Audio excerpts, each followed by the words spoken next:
At the age of 15, Rachel Barber was a born dance prodigy, a girl with dazzling radiance destined to reach the pinnacle of artistic glory.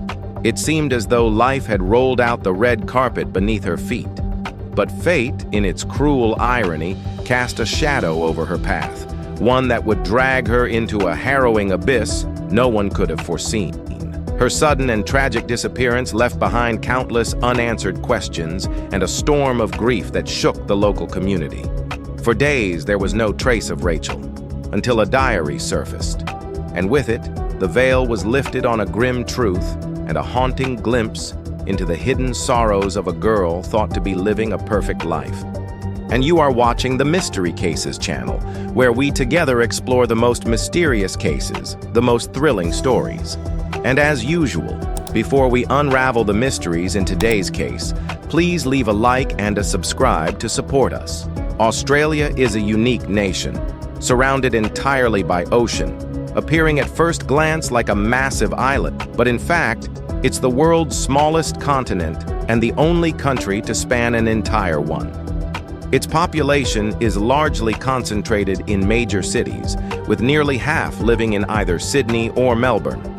And today's story unfolds in the latter, the second largest city in the land of kangaroos. Rachel Barber was born on May 12, 1983, in Melbourne, Australia, the eldest of 3 daughters to Michael and Elizabeth Barber. While neither of Rachel's parents were particularly striking in appearance, their daughters were described as fairy-like in beauty, each blessed with their own unique talents. Even before Rachel was born, her mother would play classical music to her womb, perhaps sowing the first seeds of Rachel's passion for music and dance. From the moment she could move, Rachel would instinctively sway to melodies. As her younger sisters were born, Rachel, ever the big sister, would choreograph spontaneous routines and perform with them in front of their parents. Her love for dance, especially ballet, only deepened with time. As she blossomed into a teenager, Rachel joined the prestigious Melbourne Dance Academy, where teachers were consistently amazed by her raw talent. She racked up awards and accolades, quickly becoming a rising star in the dance world. By 1997, 14-year-old Rachel had transformed into a young woman with dazzling blue eyes, a graceful figure, and extraordinary dance skills. She even landed the cover of a renowned Australian women's magazine, solidifying her image as a budding star. But at that same moment, Rachel faced a life-changing decision: whether to continue traditional schooling or devote herself fully to the world of dance. Academic subjects felt lifeless to her. Her heart was in the studio, not the classroom. Eventually, her parents relented, choosing to nurture her gift and enroll her in the prestigious Dance Factory School on Church Street in Richmond. To support her dream, they even replaced the carpet in her bedroom with a wooden dance floor so she could train any time. Among her talented peers, Rachel still stood out. Her beauty, charisma, and skill made her the center of attention wherever she went. Her daily routine was structured. Her father would drive her to the local train station, from where she'd take a tram to a friend's house before walking together to school. In the evenings, she'd take the tram back, where her parents would pick her up from the station. Despite being in high school, Rachel's parents insisted on escorting her because she was, in truth, a shy and introverted girl, confident on stage but timid in the real world. The spotlight that shone on her also intimidated her when she was alone, especially after dark. Everything seemed perfect, until it wasn't.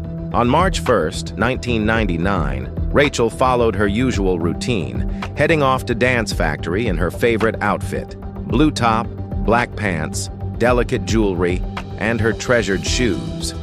Her father dropped her off at 9 a.m., reminding her he'd be there to pick her up at 6:15 p.m.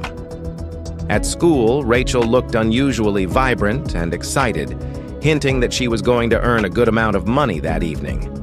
When pressed for details by friends, she only offered a cryptic smile, saying something mysterious that sparked whispers and speculation. At lunch, Rachel and her boyfriend, Manny Kavala, strolled down Swan Street. Manny, an equally gifted dancer, had become her partner in both art and love since she joined Dance Factory. When they passed a shoe store, Rachel paused, her eyes drawn to a pair she'd long admired. It cost $100, a bit too steep for her. But that day, she asked the clerk to set them aside, promising to buy them the next day. She again hinted at the money plan for that night, but wouldn't say more, even to Manny, who chose to trust her. At 5:35 p.m., school ended. Rachel and Manny said their goodbyes and she walked away. That would be the last time he'd ever see her. At home, Elizabeth, her mother, had dinner ready. When Rachel didn't arrive by her usual time, she assumed her husband was delayed.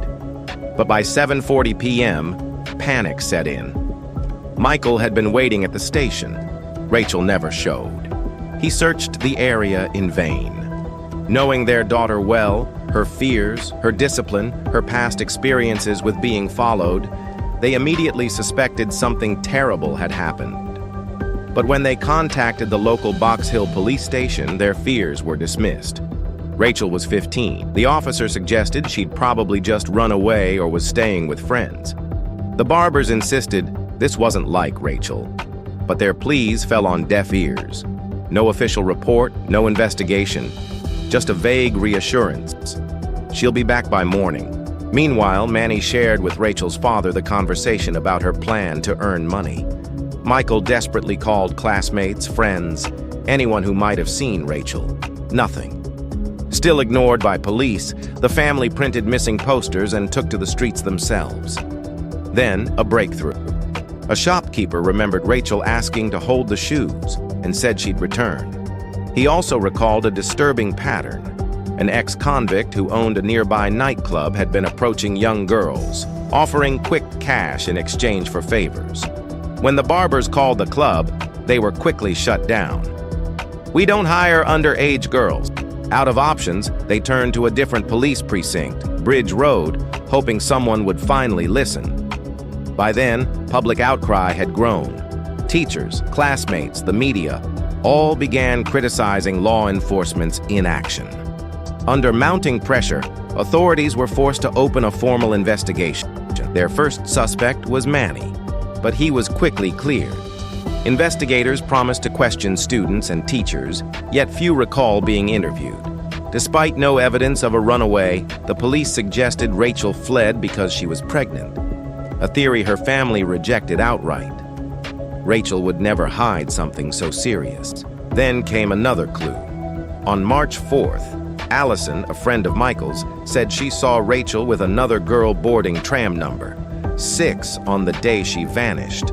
That girl was Caroline Robertson. Caroline, 19, had once been Rachel's neighbor and childhood friend.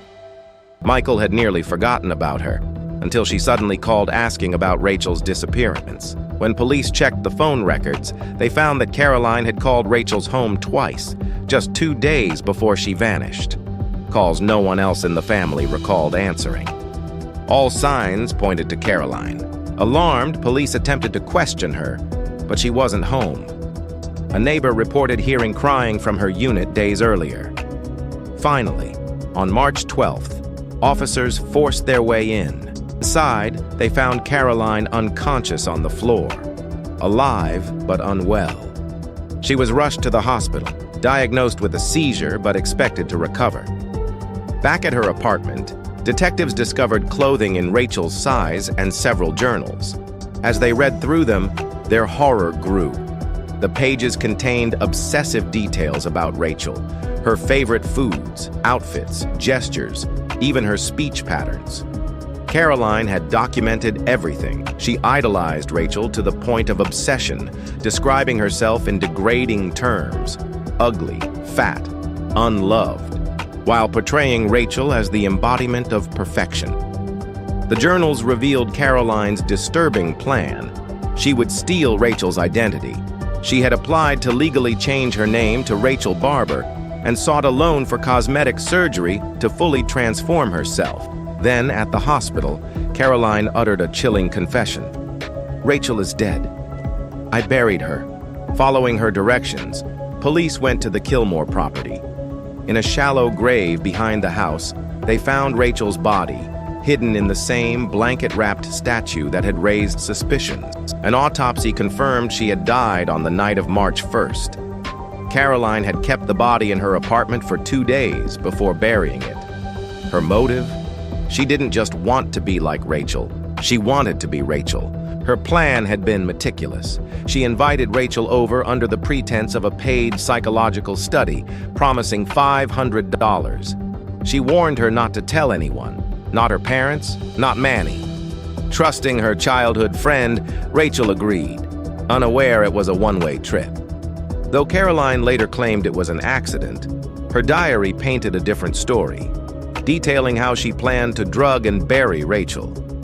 In 2000, after a lengthy trial, she pled guilty to murder and was sentenced to 20 years in prison with a minimum term of 14.5 years. Rachel's mother later published a book, Perfect Victim, chronicling her daughter's life and the tragedy that befell her. In 2009, Rachel's story was adapted into a film titled In Her Skin, a haunting tribute to a life stolen by obsession. In 2015, Caroline was released on parole. Now 36, her appearance had become eerily similar to Rachel's. Yet remarkably, Rachel's parents chose forgiveness. They accepted that their daughter would never return, and only hoped that Caroline's mental illness had been treated, and that she would never hurt anyone again. Envy is a natural emotion, but how we confront it defines us. It can ignite ambition, or consume us. For Caroline, envy turned into a blade that severed an innocent life. Her tragic past couldn't justify the monstrosity of her actions. This story, above all, is a chilling reminder. If unchecked, jealousy can drag us into the darkest depths of the human soul. So what do you think about this case? Let us know in the comments below. And don't forget to like, subscribe, and turn on the notification bell to join us on our next journey into the unknown. See you next time.